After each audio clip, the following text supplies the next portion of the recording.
அனைவருக்கும் வணக்கம்.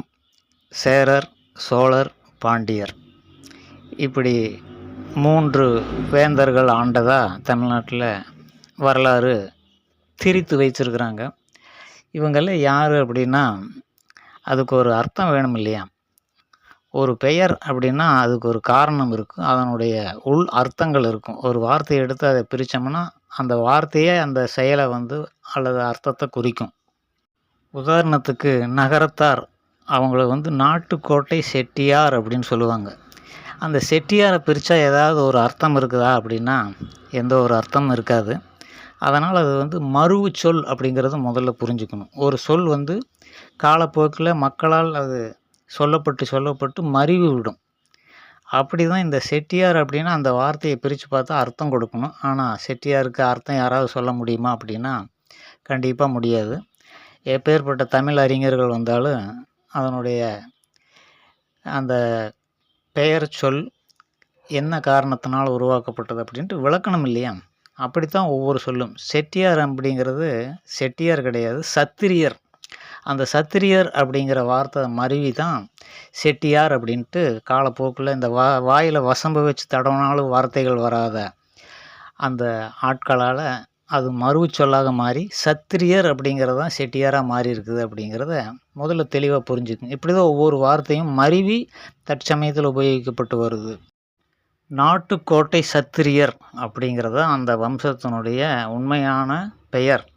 அதில் நாட்டுக்கோட்டைன்னா உங்களுக்கு புரியும், அதுக்கு அர்த்தம் இருக்குது. சத்திரியர் அப்படின்னா அதற்கும் அர்த்தம் இருக்குது. ஆனால் செட்டியாருக்கு அர்த்தம் இருக்குதான்ட்டு புரிஞ்சுக்கணும் முதல்ல. அதுபோல் தான் பாண்டியர் அப்படின்னா அதற்கு ஒரு அர்த்தம் தரணுமா இல்லையா? பாண்டின்னு என்ன? பெண் குழந்தைகள் விளையாடக்கூடிய ஒரு விளையாட்டு, பாண்டி விளையாட்டுன்னு சொல்லுவாங்க. அப்போ என்ன, பாண்டியர்கள் எல்லாம் பாண்டி விளையாடிட்டு இருந்தாங்களா? அதனால் பாண்டின்னு பேர் வச்சாங்களாம். எதுவுமே சிந்திச்சு பார்க்கணும். நான் தமிழன் அப்படிங்கிறதுக்காக, நான் என்னுடைய இனத்தை உயர்த்தி காமிக்கணுங்கிறதுக்காக பொய்யார ஒரு பெயரை வச்சுக்கிட்டு அவன் தமிழன் தான் அப்படின்ட்டு சொல்லி நம்ம அதை நிரூபிக்க பார்க்கக்கூடாது. போலியான சரித்திரத்தை உருவாக்கக்கூடாது. உண்மை என்ன அப்படிங்கிறத நம்ம தெளிவாக புரிஞ்சு தான் அதை பார்க்கணும். வரலாறுங்கிறது இப்படி வந்திருக்கணும் அப்படிங்கிறதெல்லாம் யூகங்கள் அல்ல. இப்படித்தான் வந்திருக்கும் அப்படிங்கிறது உறுதியான நிலைப்பாடாக நம்ம புரிஞ்சுக்கணும். அப்போ பாண்டியர் அப்படிங்கிறதுக்கு யாராவது அர்த்தம் சொல்லுங்க பார்க்கலாம். பாண்டியர்னா என்ன மீனிங்?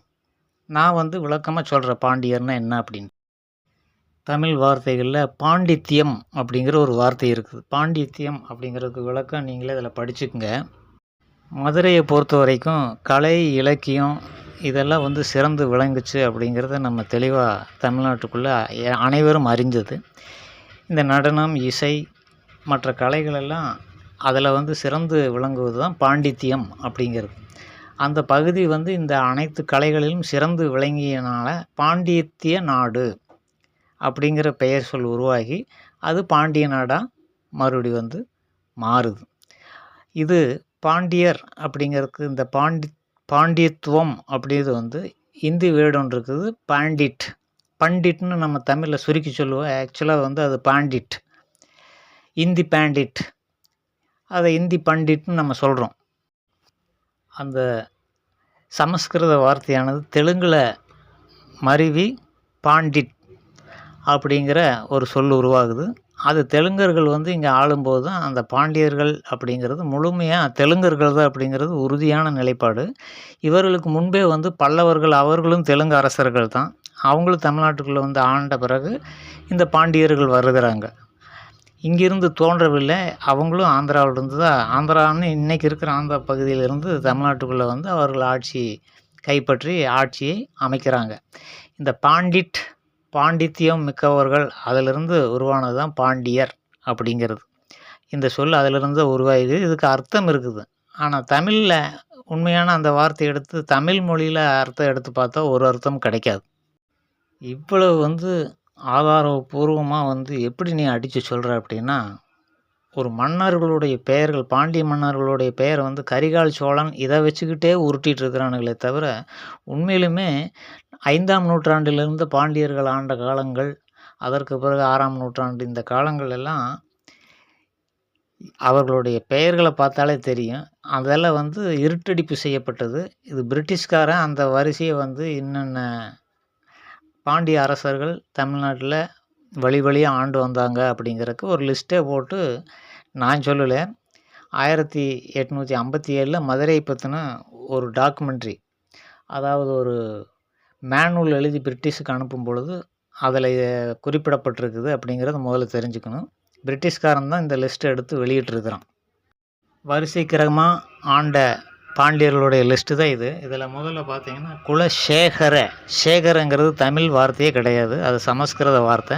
சமஸ்கிருத வார்த்தையை வச்சுட்டு ஒரு தமிழ் மண்ணை எப்படி ஆள முடியுங்கிறது நம்ம ஒரு அடிப்படை அறிவோடு சிந்திக்கணும். மலைய துவாஜ, இதுவும் தமிழ் வார்த்தையான்ட்டு நீங்கள் தயவு செஞ்சு யோசனை பண்ணி பாருங்கள். எந்த நாயோ சொல்லுது அப்படிங்கிறக்காக நம்ம எவனையோ தமிழன்னு சொல்லக்கூடாது இல்லையா. சுந்தர பாண்டியன், சுந்தரங்கிறது தெலுங்கு வார்த்தை. அதே போல் அழகுங்கிறது தான் தமிழ் வார்த்தை, சுந்தரங்கிறது வேற்றுமொழி சொல்.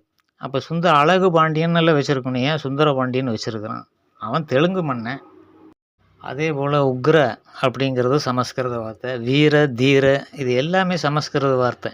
நம்ம நினச்சிட்ருக்கிற அதெல்லாம் புழக்கத்தில் இருக்கிறதுனால தமிழ் மொழி சொற்கள்னு நம்ம நினச்சிட்டு இருக்கக்கூடாது. அது ஒரு மாயை, அது பொய் தோற்றம். உண்மையிலுமே உக்ர அப்படின்னா சமஸ்கிருத வார்த்தை. உக்ர பாண்டியன் அப்படின்ட்டு அடுத்து ஆட்சி பண்ணியிருக்கிறான். இப்படி அந்த லிஸ்ட்டு நூற்றுக்கணக்கான பாண்டியர்களுடைய லிஸ்ட் இருக்குது. அனைத்துமே சமஸ்கிருத வார்த்தைகளை கொண்ட பெயர்கள் தான் இருக்குது. இது பிரிட்டிஷ்காரன் எதுக்கு நமக்கு தமிழ்நாட்டுக்கு சதி பண்ண போகிறான்? என்ன இருக்குதோ அதை எடுத்து எழுதியிருக்கிறான்.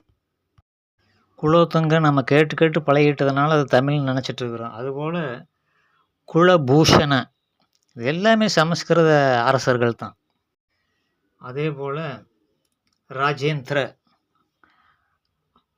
ராஜ கம்பீர, அதுவும் ஒரு அரசன். ஆனால் இவனுக்கு சினிமா வசனம் அதை வரிசையை இவங்க பாண்டியர்களுடைய பெயரை பூரா வரிசையை சொல்லி ஒரு அரசனுக்கு வரவேற்பு கொடுக்குற மாதிரி சினிமா டைலாக் எழுதிட்டானுங்க.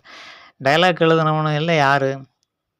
அவனுக்கெல்லாம் படிப்பறிவு இல்லாதவனு தான் அந்த காலத்தில் சினிமாவுக்கு கதை வசனம் எழுதினானுங்க. அவனுக்கு எழுதுனதையெல்லாம் வச்சு நிஜம் நினச்சிட்டு நம்ம நம்பியிருக்கிறோம் இவ்வளோ நாளாக. அதே போல் வரகுண, ராஜராஜ, சுகுண, சித்திரபூஷண, எல்லாம் பாருங்கள், எதுவுமே தமிழ் பெயர் கிடையாது. அனைத்து பாண்டியர்களுடைய பெயர்களும் இந்த மாதிரி சமஸ்கிருத பெயர்களாக தான் இருக்குது. இது இருட்டடிப்பு செய்யப்பட்டது. தமிழ் மன்னர்களே கிடையாது பாண்டியர்கள். தயவு செஞ்சு புரிஞ்சுக்குங்க. இந்த பைத்தியக்காரனுக்கு சொல்கிறதெல்லாம் நிஜம் நினச்சிட்டு கரிகால் சோழன் அப்படிங்கிறது தமிழ் மொழிபெயர்ப்பு வச்சுருக்கிறானுங்க பெயர். அவ்வளோதானே ஒழிய இவர்கள் பாண்டியர்கள் அப்படிங்கிறவங்க வடக்கிருந்து வந்தவர்கள் தான். தெலுங்கு, சமஸ்கிருத மன்னர்கள் மாறி மாறி கலந்து ஆட்சி செய்திருக்கிறாங்க. இதில் துவஜா, ராஜ குலோத்துங்க, துவஜாங்கிறது தயவு செஞ்சு நீங்களே கேளுங்க, அதையே இந்த வார்த்தை தமிழ் வார்த்தையா. அதே போல் ஆயுத்யா, ராஜ குஞ்சர, குஞ்சரங்கிறது தமிழ் வார்த்தையா. உக்ர, இப்படி எல்லாமே பாண்டிய மன்னர்கள் அனைத்துமே சமஸ்கிருத ஆரிய மன்னர்களாக இருக்கக்கூடும்ங்கிறது ஒரு பக்கம் இருந்தாலும், இது ஆந்திரா வழியாக வந்து தான் தமிழ்நாட்டுக்குள்ளே இவர்கள் பாண்டியர்கள் ஆண்டிருக்கிறாங்கங்கிறது தான் சத்தியமான உண்மை. இது தமிழர்கள் ஒரு 5 ஜாதி இருக்குது, அதை நான் குறிப்பிட விரும்பவில்லை. அந்த 5 ஜாதி மட்டும்தான் இங்கே நாடோடிகள் மாதிரி தமிழ்நாட்டில் வாழ்ந்திருக்கிறார்கள். அவர்களுக்கு அரசாட்சி செய்யக்கூடிய அந்த அறிவெல்லாம் கிடையவே கிடையாதுங்கிறது தான் நம்ம உண்மையை உணர்ந்துக்கணும். அதனால் இந்த தமிழ் அறிஞர்கள், வரலாற்று ஆராய்ச்சியாளர்கள்னு சொல்லிட்டு கிறுக்கு பயலுக உண்மையான சரித்திரம் தெரியாமல் நான் தமிழனாக பிறந்துட்டேன் அதனால் தமிழனை உயர்த்தி பிடிக்கணும் அப்படின்ட்டு தெலுங்கு மன்னர்களை, ஆரிய மன்னர்களை எல்லாம் தமிழ் மன்னர்கள் அப்படின்னு சொல்லி அறியாமையினால் ஒரு புரட்டு கதைகளை கிளப்பி விட்டு, அதாவது தன்னுடைய கேவலமான நிலைமையை மறைக்கணும் அப்படிங்கிறதுக்காக இல்லாத ஒரு அமைப்பை உருவாக்கி ஆண்ட பரம்பரை, அந்த பரம்பரை, இந்த பரம்பரைன்னு புரட்டு கதைகளை உருவாக்கி விட்டுட்டானுங்க.